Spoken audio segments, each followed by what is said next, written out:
was born in Wichita, Kansas. I am an Air Force brat, if you will. Growing up on the base, it was a different time of life, and it was a very safe environment to live in. If you walked into my house, the walls told a very different story. My mom was there to provide for our physical needs. She cooked, she cleaned, she bought the food, she bought the clothes, but she was not emotionally available for me. She never really showed love and affection. She didn't show guidance. She didn't show comfort. There was a lot of temper, a lot of yelling.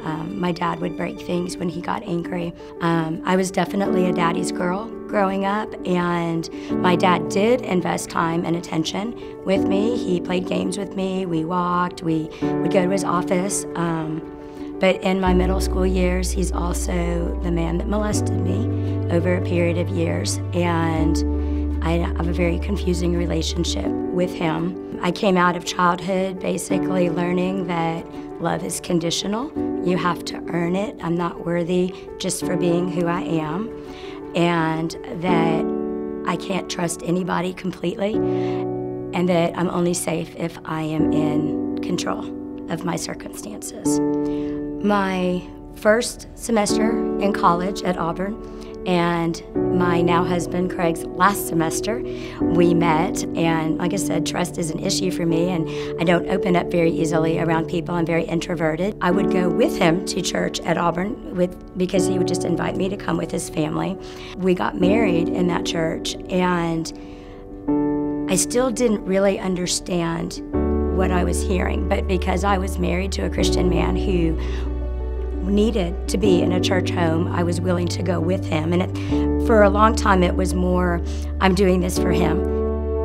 So we came to ClearView for the first time on Easter Sunday in 1998. A few months after being there, Connie Cunningham now helped us connect with a small group, and I started understanding more of what this Jesus was and what this meant for me, and how all of these things that I thought I had done on my own, I had never done in my own strength. I just wasn't aware of Jesus' presence as I was walking through the hard times and walking through life and fighting for every moment. I reached a point where I felt like I understood it.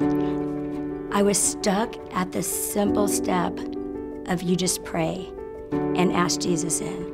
Right as I was on the cusp of making that decision, I got a phone call that my best friend and her mother had been killed in a car accident. They had been hit by a drunk driver. She was the one person I brought with me from childhood into adulthood, and it really rocked my world. But God wasn't content to leave me there. And 1 week after the funeral, we went to a Sunday school social, a chili Super Bowl cookout, and Pam Bryant was there. And she saw me, and I was just not engaged. I was so broken in that moment, and she just started messing with me to make me smile. And that grew into a friendship that has lasted to this day. And 2 months after I met her in that way, she shared the gospel with me, and she asked me if I wanted to pray. And I prayed with her to accept Jesus, and I'm not even sure I completely understood what I was praying in that moment. But I know that the moment we said amen, I tangibly felt the Holy Spirit enter me. Everything I thought I had done in my own strength hadn't gotten me where I needed to be. I wasn't complete, I wasn't filled, I wasn't happy. I put on a brave face, I faked it well, and I realized that I needed Jesus to make me complete, to make me whole. And it was only as I accepted Jesus and moved forward in that reality that I could start opening myself up to the possibility of healing, moving forward from my past, and really finding the peace for my future.